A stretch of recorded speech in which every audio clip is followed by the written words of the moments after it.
A critical structural shift is occurring in emerging market equities, and the street may be fundamentally mispricing the near-term consequences. As Brent crude surges back toward $90 a barrel on escalating Middle East tensions, the premium valuation of Indian equities is facing its most significant test this year. Both the Nifty 50 and the Sensex slid today, registering sharp declines as institutional investors reacted to rising regional uncertainty involving Iran. For months, domestic liquidity acted as a shock absorber. However, this sudden commodity price shock challenges the underlying assumptions of inflation control and currency stability. To understand the resilience of this market, we must first look at India's structural economic moat. Over the last decade, the domestic economy has transitioned from a highly vulnerable, export-dependent system into a robust, consumption-driven engine. This structural insulation is powered by a massive emerging middle class and rapid formalization across key industries. But that is only part of the story. While domestic demand remains a reliable anchor, this consumption engine is highly sensitive to the cost of energy inputs. When global supply chains experience friction, even the most robust domestic moats face structural headwinds. Here is where the structural vulnerability becomes apparent. India imports more than 85% of its crude oil requirements, making its macro balance sheet highly sensitive to energy inflation. When Brent crude climbs rapidly, it triggers a widening of the current account deficit, pressures the Indian rupee, and drives up domestic logistics costs. This immediate macro pressure is precisely why the market reacted so defensively today. The risk is not just about fuel prices at the pump, it is about the systemic impact on corporate margins across multiple sectors of the economy. Now look at how the broader market valuation stands today. Prior to this sell-off, the Nifty 50 was trading at a trailing price-to-earnings multiple that sat comfortably above its historical 10-year average. Investors had priced in a perfect growth scenario, supported by steady corporate earnings expansion. However, when geopolitical risks rise, these premium multiples are the first to be reassessed. Today's close indicates that institutional capital is no longer willing to ignore the risk of sustained high oil prices, leading to a tactical repricing of equity risk premiums across the board. That brings us to the sector-level impact, where corporate margins are directly on the line. For oil marketing companies like BPCL, sudden crude spikes create a complex operating environment. If state-run distributors cannot pass on higher costs to consumers, their marketing margins face immediate contraction.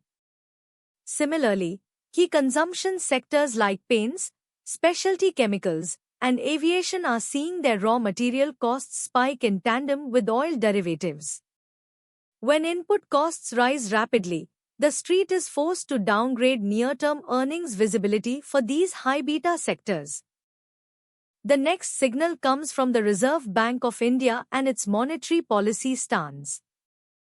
Rising global energy costs threaten to import inflation, potentially forcing the central bank to keep interest rates elevated for a longer period. This hawkish outlook restricts the path for domestic rate cuts, which corporate India had been anticipating to reduce borrowing costs. For large capital-intensive companies, higher interest rates delay capital expenditure cycles and weigh on net interest margins. The market is beginning to price in a more conservative monetary stance as a result. Look at how mega-cap conglomerates are navigating this shifting landscape. Reliance Industries, with its massive refining complex at Jamnagar, presents a unique case. Historically, integrated oil giants are able to leverage their complex refining structures to capture higher refining margins during crude price spikes. However, when upstream costs surge alongside geopolitical uncertainty, Even the most sophisticated energy companies must balance domestic supply obligations with highly profitable export opportunities.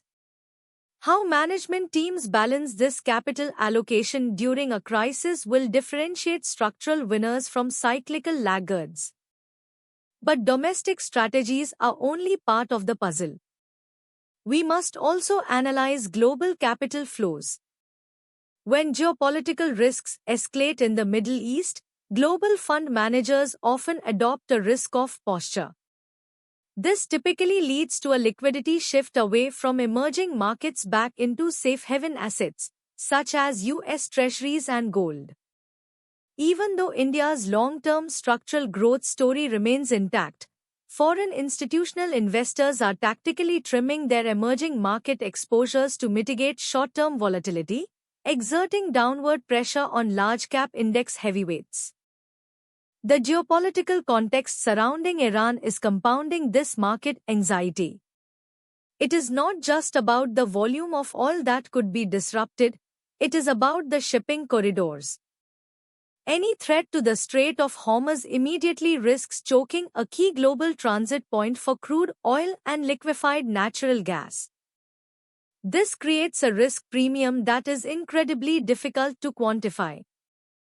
For Indian industries, delayed shipments and soaring maritime insurance premiums act as a hidden tax on corporate earnings, introducing a layer of risk that directly impacts near-term sentiment.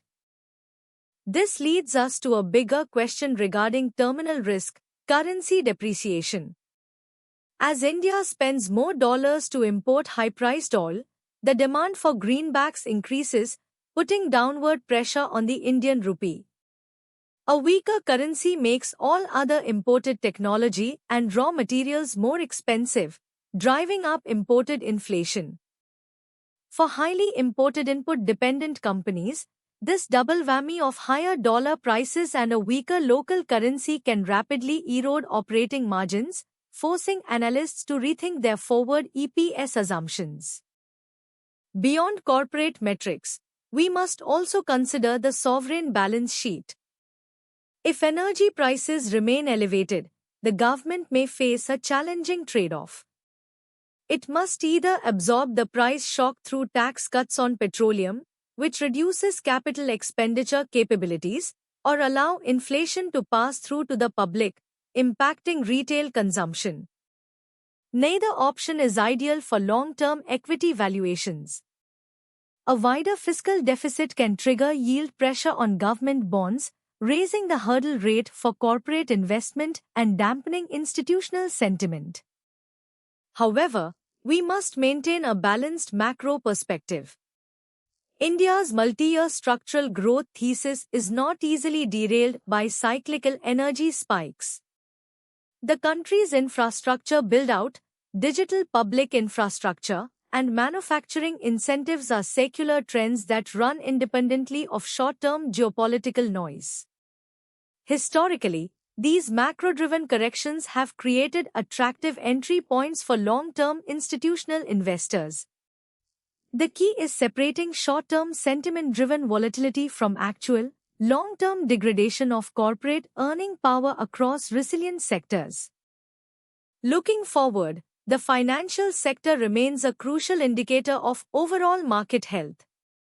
Large-cap private banks like HDFC Bank have significant domestic capital buffers and are well-positioned to navigate credit demands even during periods of macroeconomic stress. If interest rates remain higher for longer, banks with strong low-cost deposit franchises will show superior resilience. Identifying these high-quality, cash-rich corporate profiles is essential during periods of capital rotation, as they provide an institutional-grade safety net against energy inflation shocks. Let's summarize our tactical playbook. In this environment, we are placing sectors highly exposed to crude derivative costs on a trim consideration, especially where high valuations do not leave room for margin compression. Conversely, we are keeping a close breakout watch on cash-rich domestic financial institutions and export-oriented sectors that benefit from a stronger dollar. This disciplined, Institutional risk management approach ensures that portfolios remain insulated while positioning for the eventual stabilization of global energy markets. Navigating macroeconomic cycles requires looking past the daily noise to focus on structural realities. For premium institutional analysis and deep dives into the trends shaping global and Indian capital markets, make sure to subscribe to SR Money News and turn on notifications so you never miss our equity research breakdowns. We will continue to track these geopolitical developments and capital flows to help you stay ahead of the curve. Leave your thoughts in the comments on how you are positioning your portfolio today, and we will see you in the next analysis.